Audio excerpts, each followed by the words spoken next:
Press conference में deputy CM Eknath Shinde ने अपनी शुरुआती 3 मिनट में कहा कि यह हमारी सरकार का नया कार्यकाल है, लेकिन हम सभी एक जैसे हैं। मेरे और देवेंद्र फडणवीस के बीच सिर्फ सीएम की कुर्सी का ही फेरबदल हुआ है, लेकिन अजित दादा यानी कि अजित पवार उसी कुर्सी पर हैं, इसलिए उनके लिए कोई टेंशन नहीं है। इस पर अजित पवार ने हंसी में कहा कि अगर आप अपनी मुख्यमंत्री की कुर्सी नहीं बचा पाए तो मैं क्या करूं। फडणवीस के सामने अजित पवार ने शिंदे पर कसा तंज। नमस्कार, आप देख रहे हैं 7 टीवी भारत। मैं हूं आपके साथ सुशील गिरीश। 7 टीवी भारत के खास प्रोग्राम सियासत 360 में आपका स्वागत है। बात समझनी है तो पूरी सुननी पड़ेगी। वीडियो में आखिरी तक बने रहिए। महाराष्ट्र में मुख्यमंत्री और उप मुख्यमंत्री के बीच तालमेल और सीएम की कुर्सी पर चुटेले अंदाज में हंसी ठहाकों से भरी एक प्रेस कॉन्फ्रेंस हुई। इस दौरान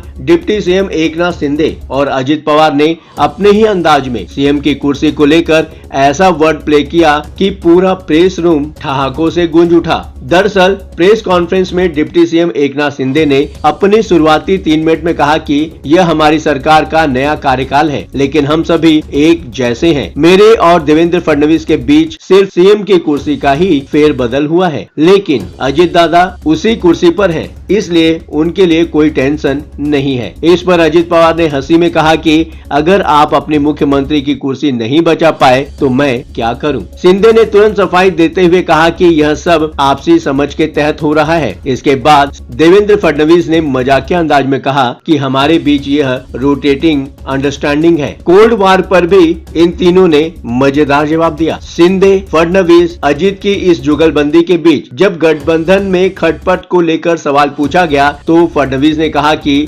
आप लोग अपनी ब्रेकिंग न्यूज के लिए हमें लड़ाने की कितनी भी कोशिश कर लें, लेकिन हमारा गठबंधन टूटने वाला नहीं है। फडणवीस ने चुटकी लेते हुए कहा कि इतनी गर्मी में भला कोल्ड वार कैसे हो सकता है। हमारे बीच सब कुछ ठंडा ठंडा कूल है। महाराष्ट्र के सीएम देवेंद्र फडणवीस ने विपक्षी गठबंधन पर तंज कसते हुए कहा कि वे दिखाते हैं कि हम साथ साथ हैं, लेकिन असल में उनकी हालत हम आपके हैं कौन जैसी ही है। सीएम फडणवीस ने कहा कि विपक्ष ने सरकार की पारंपरिक चाय पार्टी के बहिष्कार को लेकर 6 पन्नों का नोट हमें भेजा है, जिसमें बहिष्कार की वजह बताई गई है। लेकिन दिलचस्प बात यह है कि उस नोट पर जिनके हस्ताक्षर होने चाहिए थे उनमें से 2 नाम ही गायब हैं। अब हम ये पता लगाने में जुटे हैं कि वो 2 लोग कौन हैं जिन्होंने साइन नहीं किया। फडणवीस ने चुटकी लेते हुए पूछा कि एक तरफ वे बेहतर संवाद की बात करते हैं और दूसरी तरफ संवाद के लिए रखी गई चाय पार्टी में शामिल नहीं होते। ये कैसा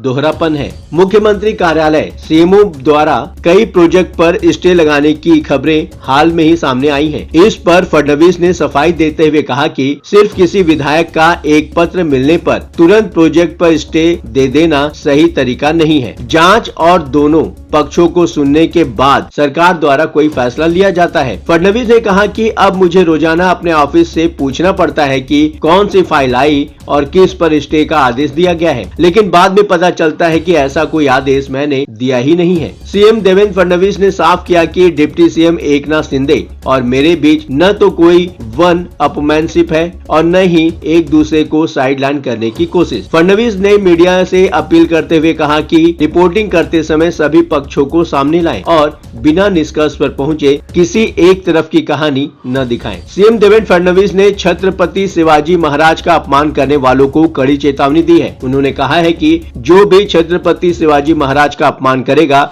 उसे बख्शा नहीं जाएगा, उसके खिलाफ सख्त कार्रवाई की जाएगी। इसके साथ ही फडणवीस ने विपक्ष पर हमला करते हुए कहा कि अफजल गुरु की मजार का सौंदर्यीकरण कराने वाले और इशरत जहां का समर्थन करने वाले हमें न सिखाएं कि हमें क्या करना है। अभी हाल ही फिलहाल में रक्षा खड़गे की बेटी के साथ छेड़छाड़ का मामला भी सामने आया। इस पर सीएम फडणवीस ने कहा कि मैंने खुद रक्षा खड़गे से बात की है और उन्हीं की दी गई जानकारी के आधार पर मैंने बयान दिया। इस मामले में साफ कर दूं कि किसी ने मुझे आरोपी को बचाने के लिए नहीं कहा है। दोषियों के खिलाफ कड़ी कार्रवाई की जाएगी। इस विषय पर आपका क्या सोचना है? क्या महाराष्ट्र में फडणवीस, शिंदे और पवार जैसा दिखा रहे हैं वैसा ऐसा है या वो आपस में ही लड़ रहे हैं? फिलहाल इस वीडियो में इतना ही। कमेंट बॉक्स आपका है, बेझिझक अपने विचार कमेंट बॉक्स में शेयर करें। हाँ, चलते चलते आपको यह बात भी बताना जरूरी है कि 7 टीवी भारत अपने दर्शकों की राय और सूचनाओं के लिए हमेशा खुला है। अगर आपके पास कोई महत्वपूर्ण खबरें, अहम घटना, सामाजिक मुद्दा या कोई ब्रेकिंग अपडेट हो तो वीडियो में दिए गए नंबर पर व्हाट्सएप द्वारा आप हमसे संपर्क कर सकते हैं। आपके विचार, आपके सुझाव का स्वागत है। अब आपकी बात नहीं रहेगी अनसुनी। ये प्लेटफॉर्म है आपका, आपकी आवाज को बुलंद करने का। वीडियो पसंद आया हो तो वीडियो को लाइक करें, साथ ही चैनल को सब्सक्राइब करके 7 टीवी भारत के परिवार का हिस्सा बने। लगातार खबरों के लिए बने रहिए 7 टीवी भारत के साथ।